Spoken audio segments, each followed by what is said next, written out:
Director for Meta Defense Labs. I'm here as a guest tutor for CFE Academy to talk about Cyber Essentials and Cyber Essentials Plus and the changes that's been introduced recently. Quite excited. So thank you for CFE Cert, who are our partners, who's invited me to join this session.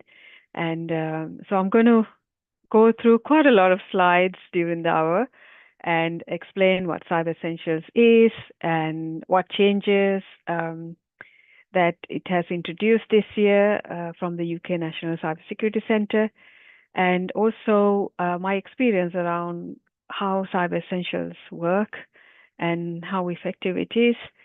And yeah, so I've been in the industry for over 22 years, and I'm one of the co-founders of Meta Defense Labs. I came up the career ladder as an IBM engineer, specializing into security, doing lots of IT. So my background is very technical, building data centers for IBM customers.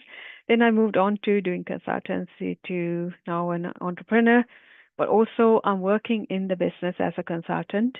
So my most favorite jobs are being a cyber advisor for Cyber Essentials. I'm also a Cyber Essentials assessor myself. And I also work as ISO 27000 lead auditor and a lead implementer. And I also work as a board advisory for boards. And yeah, so let's get started. Thank you all for joining and making this webinar. If you have any questions, please write them on the chat, and then I will go through them at the end of the session. So just a little bit about CFC Cert. They're an independent auditing company, also accredited certification body for UCAS, IAS, and Turkey as well, operates in many countries, as you can see. And then CFE Cert is a member of the British Education Accreditation Authority. They're also a member of the Association of British Certification Bodies and a member of the UK Cybersecurity Council and member of Corporate Risk Management Association. And they also provide services such as gap assessments, training, audit and certifications. They cover various areas such as information security, AI management, compliance, business continuity, IT services management, quality management, GDPR, and personal data management systems.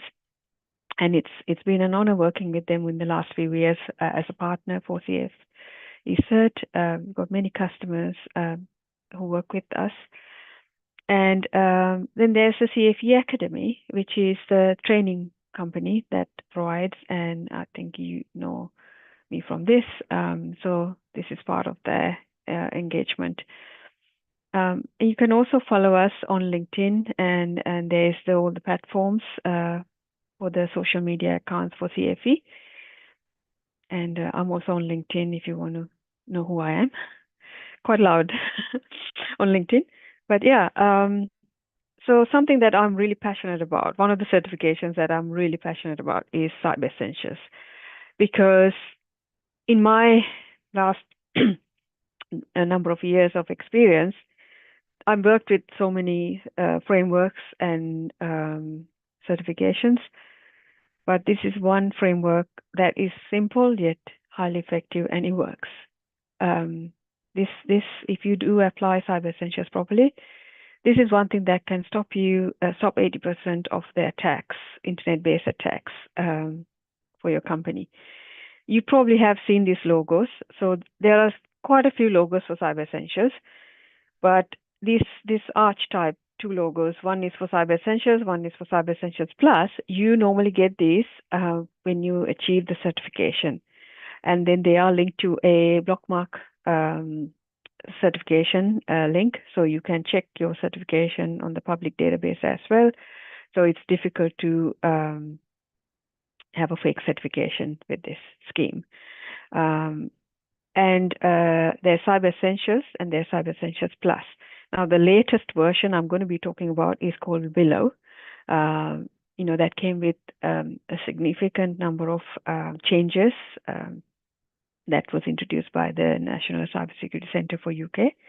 And that's what we're going to talk about. So if you want to see, when you see a company with these two logos, that means they've actually gone through the certification themselves and been certified. Cyber Essentials valid for 12 months. Every year you have to renew your certification. And there's the other logos that talks about Cyber Essentials, but these are the most important because this shows that your company is certified for Cyber Essentials. It's not a certification for individuals. It's a certification for companies. Now, what Meta Defense Labs do, that's my company, who are we are the Committed Cyber Essentials certification partner for CF Cert, and we work with them, with their customers, getting them to help with Cyber Essentials. We are a UK National Cybersecurity Center assured solutions provider and an authorized certification body for Cyber Essentials and Cyber Essentials Plus, as well as ISV Cyber Assurance certifications. So these badges you see this is a badge we got from UK National Cybersecurity Center. What this means is that NCSC, or the UK National Cybersecurity Center, is quite focused around giving the right advice to to UK businesses in order to protect the UK economy. Now, there are a lot of consultants out there who will do cyber security advice, but the Cyber Essentials advice is very specific, and Cyber Essentials framework is very prescriptive. So therefore, they want to make sure that the quality of the advice that companies get is high quality and delivered by trained and certified professionals. So therefore, they vet and we have to go through certain requirements with NCSC and ISV. And then once we've completed those requirements, we get this badge to say, yes, you are a trusted company and a trusted advisor to give advice on Cyber Essentials. So I hold the Cyber Advisor badge for my company. But my job is to go and give advice to businesses around getting their basics in place and how to achieve Cyber Essentials certifications. That's what we are really. And this is a bit more about why you should talk to a NCSC certified advisor. There are quite a few reasons why. You get the trusted expertise. Sometimes, there are a lot of people who knows about Cyber Essentials scheme, but they are not certified assessors or certified advisors. Now, that's not a bad thing.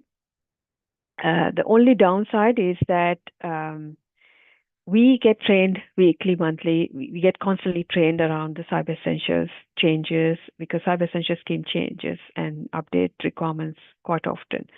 It's not like ISO 27000 where things take years to change, but with Cyber Essentials, it changes quite often. So we are the people who get trained with that. So we get monthly training by NCSC and ISME. Therefore, we can keep the knowledge up to date. So when you talk to a non-cyber advisor or a non-cyber essentials assessor, you might get the wrong information because they haven't been kept up to date and they don't know that information because it's only available to the certified people. That's one reason why you should consider talking to a certified cyber advisor.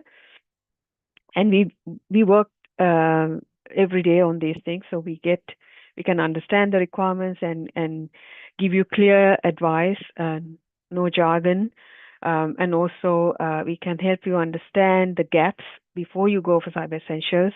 We can conduct gap assessments and we can also help you with the scope, which is the most important part of Cyber Essentials framework. and if you don't have the scope right, you fail. That's how important it is. So it's really important you talk to these advisors to get that right knowledge. And we stay up to date. That's because of the training that we get. And it's quite a simplified process because Cyber Essentials was originally designed for large enterprises, but now the framework has changed over the last 10 years, and it can be applied to any organization of any size. And then we can help you train your staff, improve your cybersecurity culture so that they know how to prepare the IT systems and make sure that you stay compliant.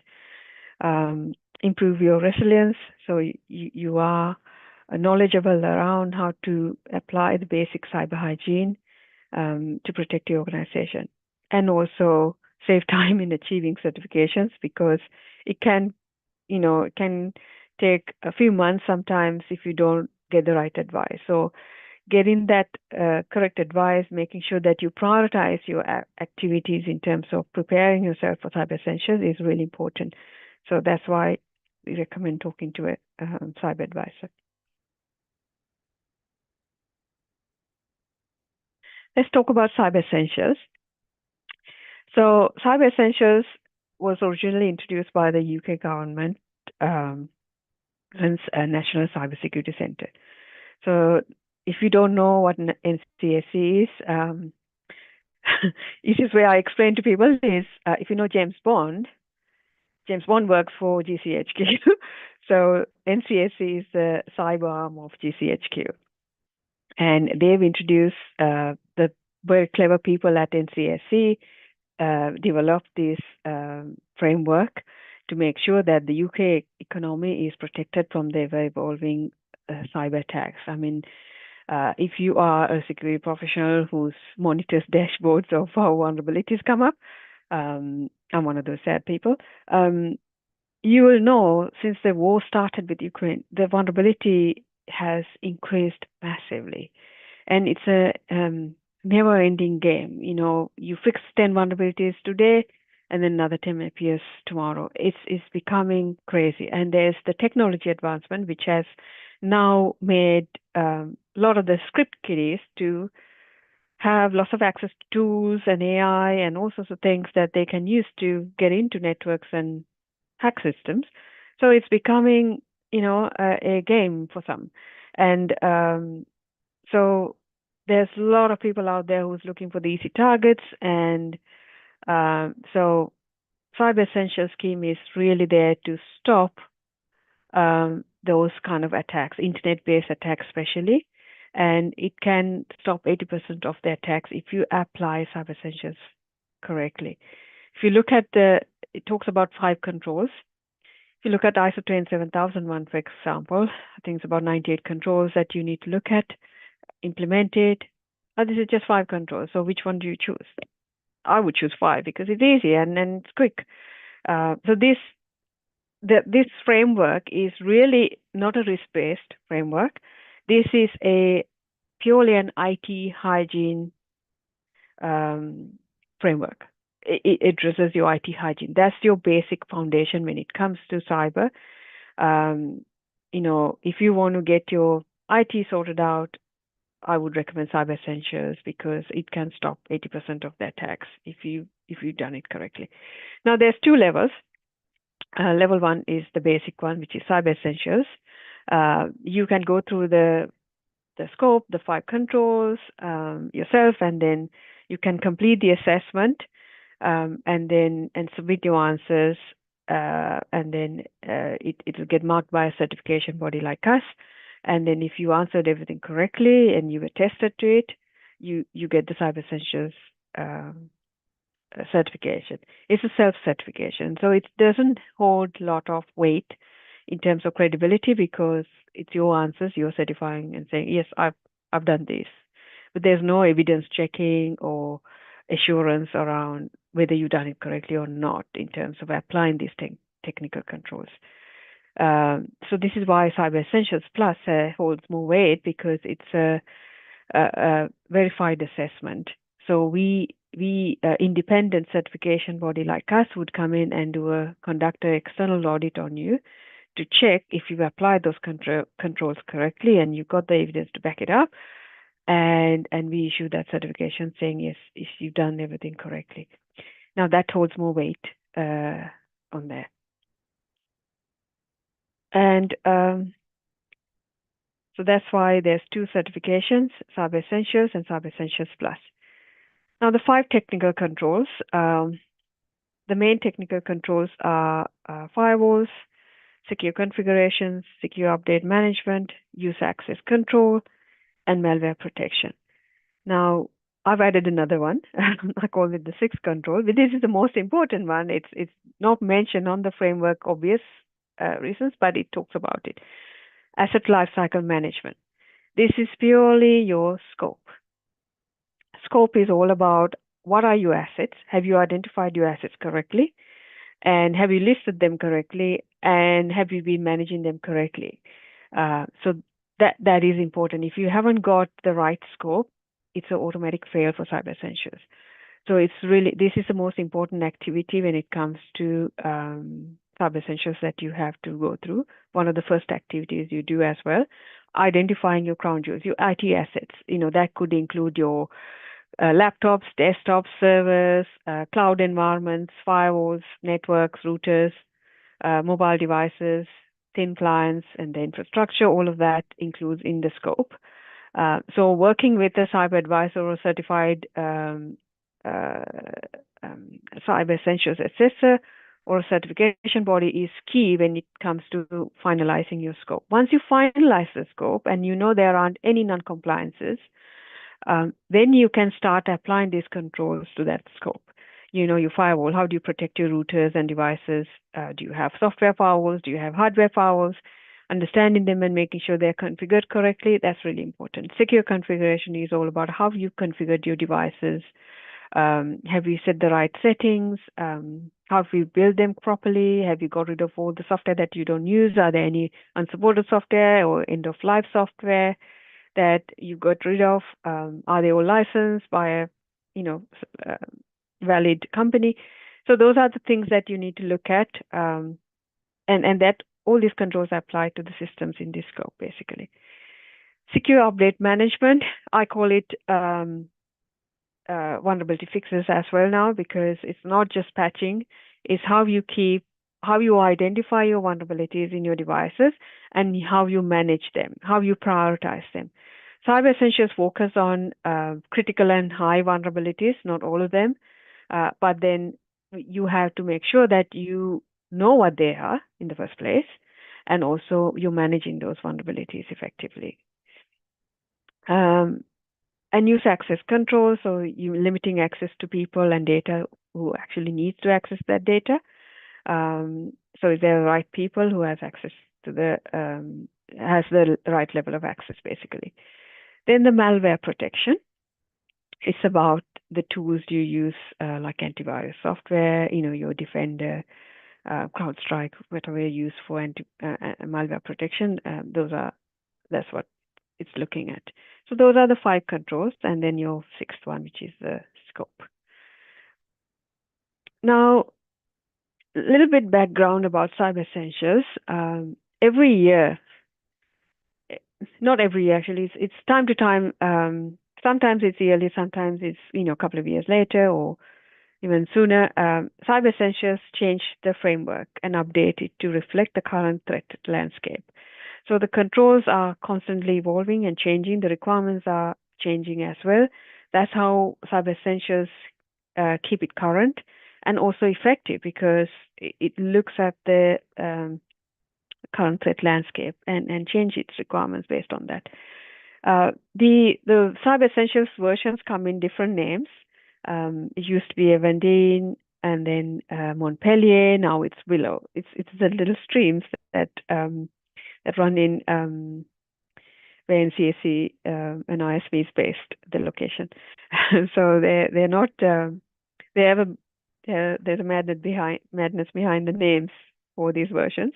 So we are looking at is that Willow, Cyber Essentials Willow, that was introduced this April 28th, and then that's been effective. And the biggest change that came with Cyber Essentials Willow is that the 72-hour audit requirement.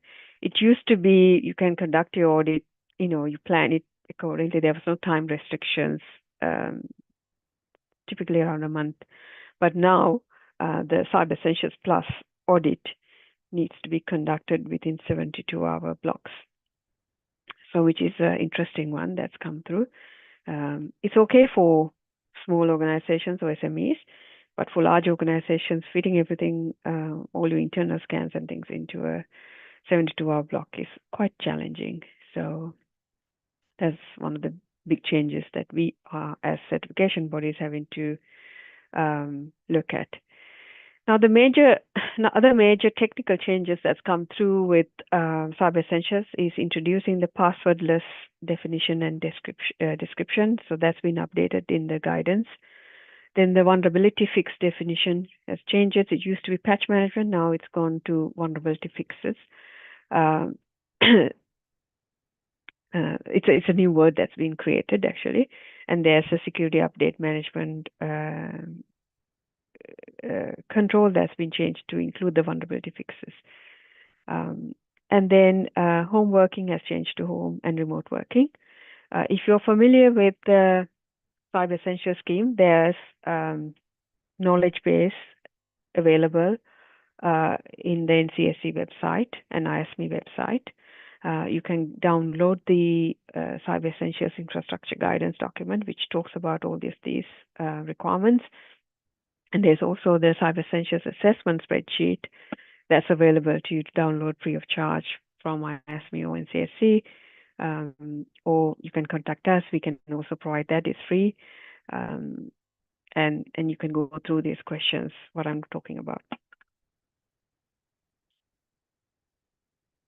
So passwordless is one of the changes. So it's basically NCSC recommends that you use passwordless authentication. It's authentication method uses for a factor other than user knowledge to establish identity. So it could be biometric data, physical devices, or key fobs, one-time codes, things like that. So NCSC is pushing this for most organizations because it's much more secure than having to remember password. The next one is the vulnerability fixes.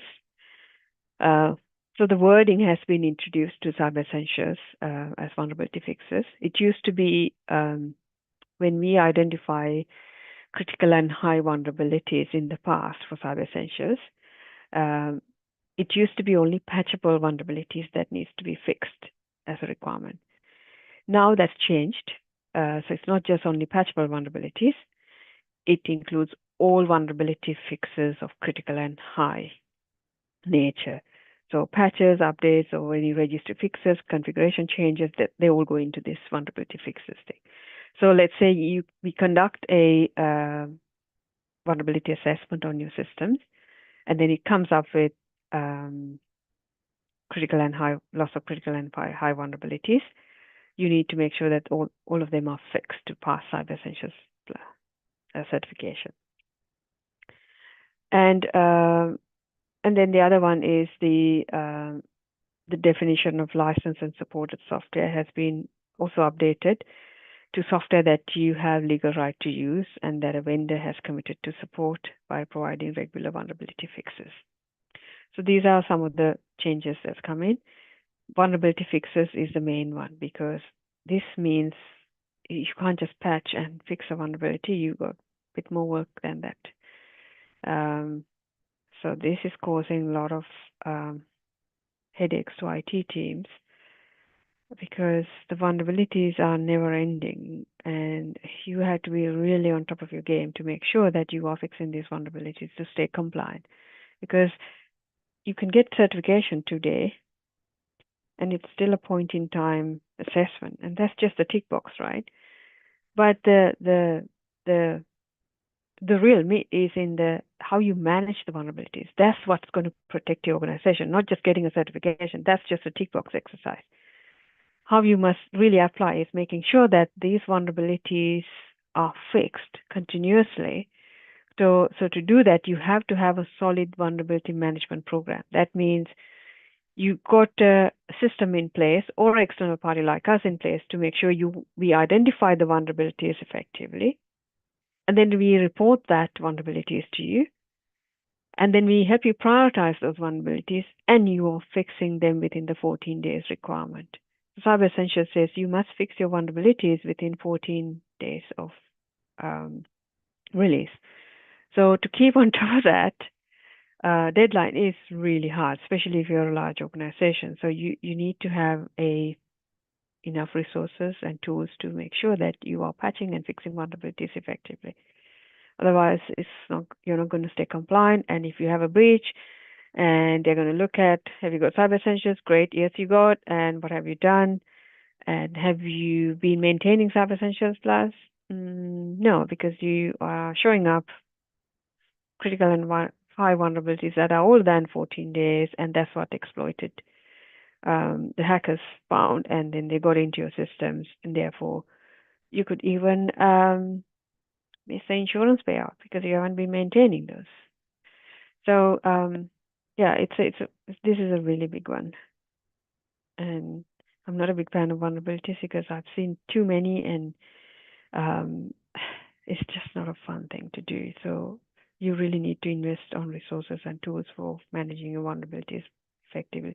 If you can do this, and if you're on top of your game with this, you can stop a lot of problems and your asset lifecycle management.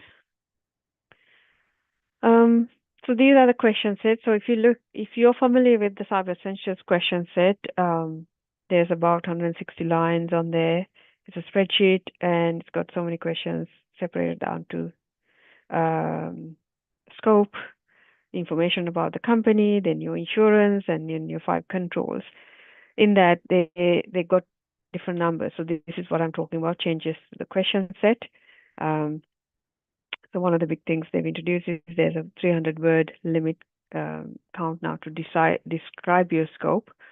And then it gives proper guidance. There's a knowledge hub that you can get that guidance on.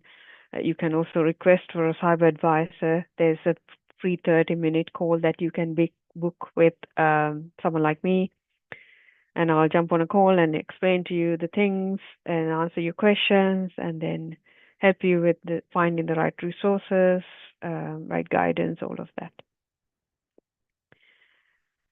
So the scope is where you define what is in your organization. So your laptops, desktops, servers, any virtual desktops, thin clients. If you've got thin clients, your virtual desktop infrastructure has to be included as well. How many home workers, all sorts of things. And then we check to see, have you included support? Do you have supported systems? Are there any end-of-life systems? If you have those things, then they're not compliant. So you have to really watch out and then keep those systems up to date. Now, one of the biggest changes that's coming up is the Windows 10 support. Windows 10 is going end of life this October, and you can get extended security support, but you still have to sign up. It's not a automatic thing, or just upgrade to 11. So those are kind of the major ones that are coming up if you're looking to get Cyber Essentials. One of the other things I forgot to mention earlier on is, this is really important. If you're a company operating in the UK, or company wants to work with the UK public sector, finance sector, or NHS, Cyber Essentials is pretty much a must-have. It's highly recommended. And if you have that certification, you're sort of above your competition. There's one more tick that you done to qualify for these tenders and projects and grants that you want to apply with the UK. This is because it's the UK developed framework. We focus a lot on protecting UK businesses, but if there are suppliers who wants to work with the UK government or public sector, financial sector, NHS, this is a good certification to show that you take data seriously or data protection seriously. And there are certain industries in the UK like energy utilities, MOD, Ministry of Defence, Crown Commercial Projects, and NHS, colleges, universities, training companies. They have all been recommended to get Cyber Essentials Plus for their organizations. So it's going to expand. in future. It's not going to go away. It's going to expand because this is the one framework which is a simple and effective framework. If you apply it correctly, you can protect a lot of the attacks. This is the one of the controls firewalls. These are some of the question changes that's come through. You know, if you look at if you're familiar with the question set, this is how the numbering works. These numbers remains the same. It's like ISO 27001 controls, for example.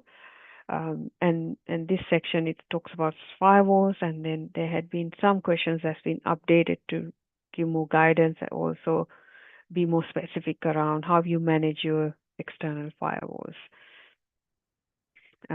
It could be boundary firewalls, it can be software firewalls that you have. So if you're working from a shared office, for example, your firewall is going to be your Windows Defender on your laptop. It's a software firewall, basically. So, you need to have some kind of process around firewall management, your routers, and how you configure them, how you set it up, things like that. Then the secure configuration. This is control 2. This talks about option for passwordless authentication that's been added. And some of the other controls have been also modified to reflect that the intention of the requirement is that files should not allow to execute execute automatically when downloaded or imported. So those kind of questions have been added. More details of these. I don't want to bore you with going through each question number because there must be people who are not technical wants to know about cybersecurity. But I'll share the link of the official guidance so you can read through these kind of things.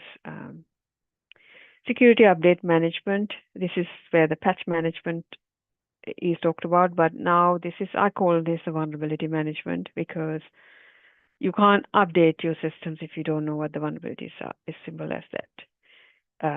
So weekly patching and automated patching works for a certain level, but we are talking about other vulnerabilities as well. So you really need to have a vulnerability management program on this that can identify vulnerabilities and prioritize how you manage this.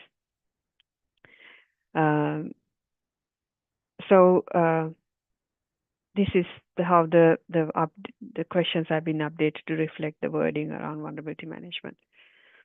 User access control. This is the fourth control. These questions refers to unique credentials now instead of unique username and password. Then there's the privileges has been clarified to access privileges. So just some wordings that's been changed around the questions. It's constantly improving. So our job is also to give feedback around some of these questions and effectiveness. And ISME, the managing partner of NCSC, are very good at taking that feedback on board and improving. That's why constantly changes and improves, because this is a company that takes on feedback and actually do something about it with NCSC. So I really like that approach where, sometimes you give feedback to another framework. It'll take years to get implemented. We don't even know if it's going to be even discussed. But with cybersecurity, when certification bodies and assessors give feedback, they listen, they take that on board, they communicate that to NCSC, they review that, and if that makes sense, and there's a lot of people asking for those changes, and they implement that. So, and that's the really good thing about it. You are actually going through a certification that is current and also listen to and look at the current threat landscape and work through those things. So the last control is malware protection, which is about how you protect, how you set up your firewalls and malware protection tools. There hasn't been many changes on this section, so it remains the same. So there's also some further guidance I wanted to add. My last 10 years that I've been in business, we've not, something that I'm proudly sharing is that we've not had a single customer come to us saying, we implemented Cyber Essentials, like you said, and we've had a breach. It's not happened, and I'm not going to let that happen either, because we guide them through that process where the controls are not a tick box exercise, or they actually implement these controls. They identify what they're doing and why they're doing it, and they appreciate the work that they're putting in, and they apply that correctly so that they're actually protected. So that is one thing that I can say about Cyber Essentials. Um, so I believe in the last 10 years, what I found out is that if you have, let's say you don't have anything around cyber, you're just trying to stay on top of your patching and making sure that your IT teams are working around that. If your company doesn't have anything dedicated to cyber, there's three things I always recommend. Get your staff awareness, which is really important, because if you have a cyber security conscious staff, that will be your human firewall. Second thing, what's going to bite you?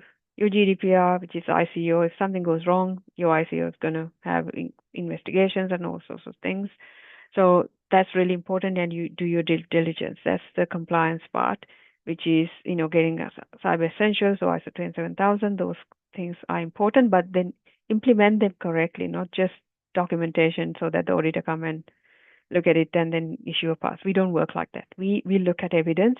We look at how you applied them, and then if everything's good, only we tell you, okay, you can sign off this because you've got the evidence to back up your answers and the work that you've done. And that's really crucial, because, why do lip service when you invest in time and resources? Do it properly so that you're actually protecting your business. Certification is great to get business, but actually doing it properly is even better, because then you don't have massive cyber breaches and then having to spend a lot of money. So your cost for getting Cyber Essentials Plus is actually so much, um, it's less than what you would spend if you have a breach. Another good thing about Cyber Essentials is your cyber insurance. If your company operating under less than 20 million revenue, you get free cyber insurance with Cyber Essentials. Now, in that free cyber insurance cover, I think it's about £25,000. But your first 48 hours incident response support is free. So your cover only starts after that, 48 hours has passed, which means you don't have to, if there's a breach or if there's an incident, you don't have to run around looking for incident responders or cyber companies to help you manage the incident. You could just call your insurance and they will come and help you. The first 48 hours are the most critical when there's an incident. And that comes free with Cyber Essentials cyber insurance policy. And you get 25,000 cover, which then covers whatever additional stuff that you have to do. Now, if you pay, I think, £220 or something, you can upgrade that insurance policy to £250,000. Now, that's brilliant, isn't it? Because you're getting the free insurance for 25,000, but for just £220, you're getting £250,000 insurance cover, which is great.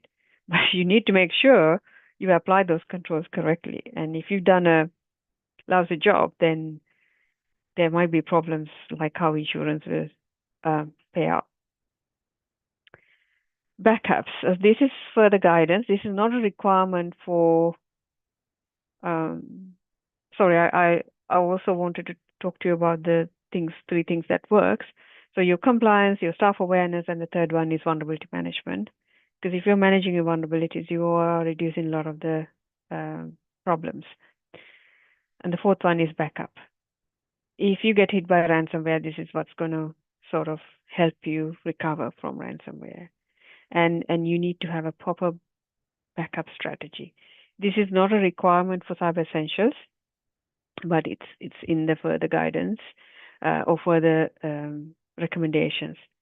Backing up your data and keeping copies is really crucial. If something goes wrong with your current systems, you need to be able to have backups that you can use to restore those systems. I mean, you've seen what happened to Marks and Spencers,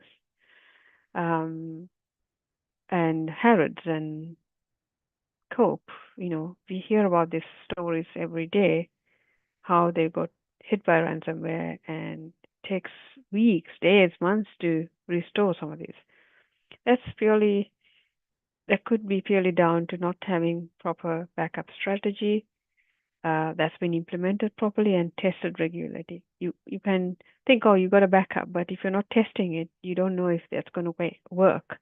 So testing your backup strategy regularly is really important. So this talk about, if you're using a USB or hard drive, disconnect. I mean, this is for small businesses. Cyber Essentials for all business of all sizes. So you can't just carry a USB around your backups, but this helps for SME.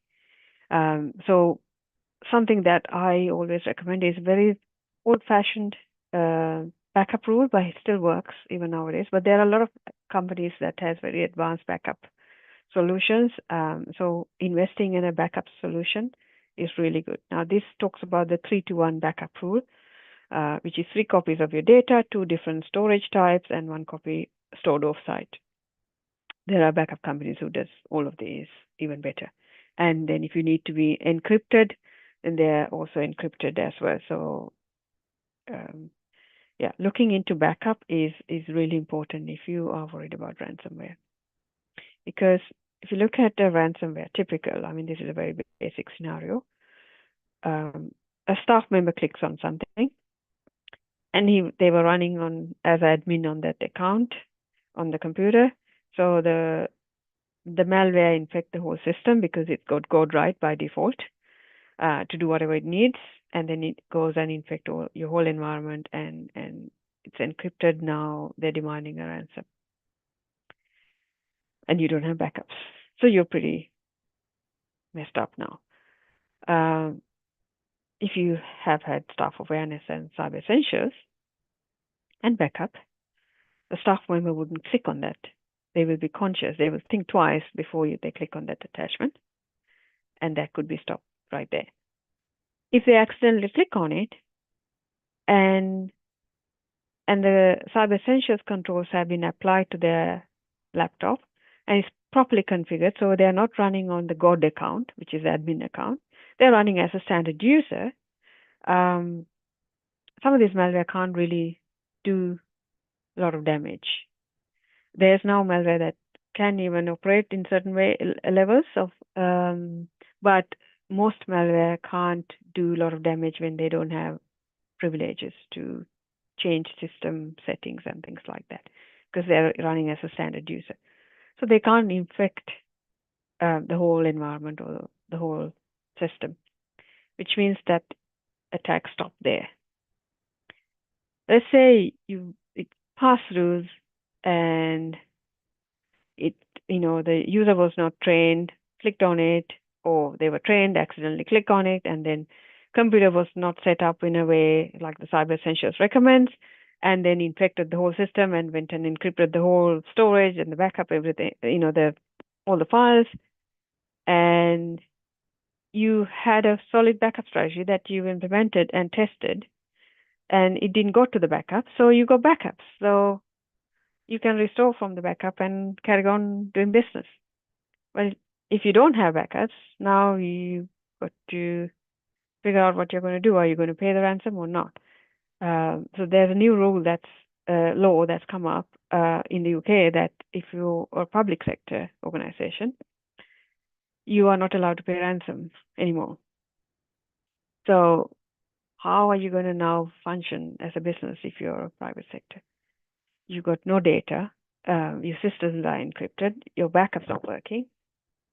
Big problem. So you don't want to be in that situation. That's a nightmare situation. So that's why backups are really important in really simple language. I haven't gone on to more technical. I hope this is not technical either. But yeah, so thank you very much. That's the end of the slide deck. I'm going to jump onto the questions now. These are some of the certifications, online certifications that CFE Academy offers. There's quite a lot of them that you can explore. And yeah, so that's the end of the presentation. Thank you very much. Let's look at the questions.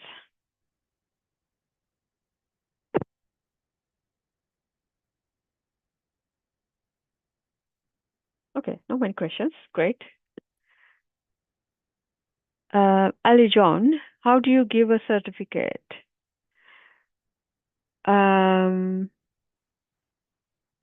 So I believe you have the answer now, because you have to go through the process to get a certification for Cyber Essentials. It's for your company, and once you've gone through the process, you can work with a certification body like us, and then we will guide you through the whole process of identifying your scope to helping you, and then making sure that you are heading for a pass by doing the right things. And if we see that you've done all the things and you're not compliant, your assessment's all good, you got the right evidence, and we can issue the certification. It's a process that you need to go through. How do you become an assessor for Cyber Essentials, RTRJ? You have to, there's a path to becoming a Cyber Essentials assessor. There's some training, and you need to have some type of, well, the process that I used to do 10 or 9 years ago was completely different to now. That's why I'm battling to answer this question properly. I think it's a question to NCCI asked me. There is a pathways program where you can, if you have about 3 years experience, you can do a training course and then work with the certification body and become an assessor. You have to always work with you can't operate as an independent assessor. You have to be affiliated or working for a certification body to work as an Cyber Essentials assessor. But typically there's certain qualifications you need to obtain before you become an assessor. I hope I answered that, but if you go on to ISB website, you will find more details.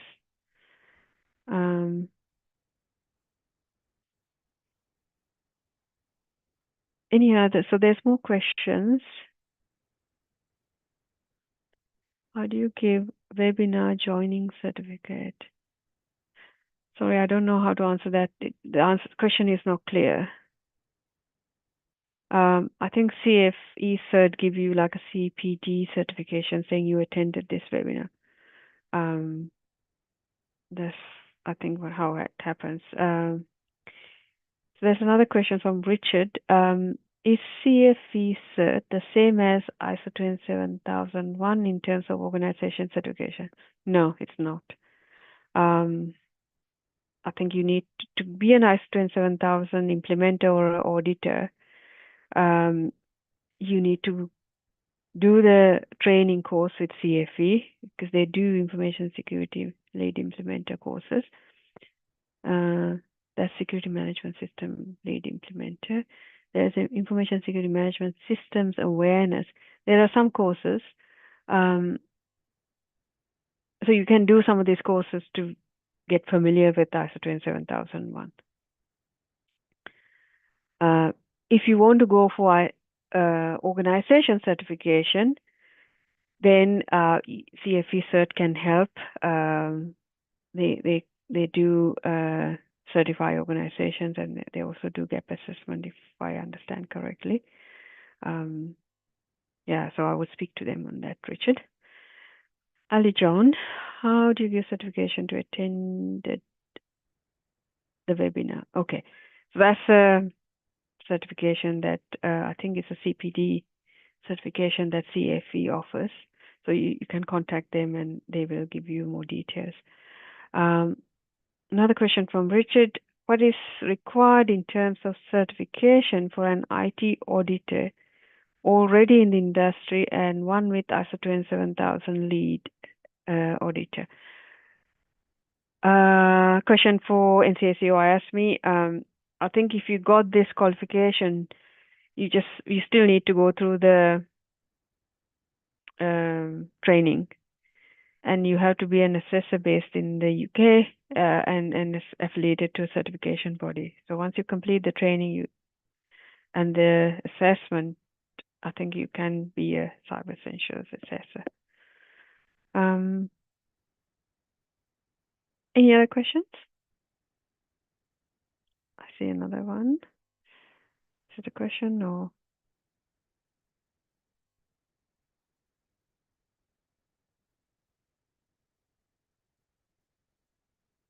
Cool. I think that's all the questions. Looks like I've answered all of them. If you have any questions, please type them on the chat, and then I'll try and answer them. If you have any questions directly related to Cyber Essentials, I'm on LinkedIn as well. You can ping me. It should be you should be able to find me as Chani Sims on LinkedIn. Yeah, so that's it. Thank you very much again for attending this session. I'm already tired now. But yeah, any questions, send them our way, and I'll try and answer them. But yeah, good luck with everything, and hope it was useful.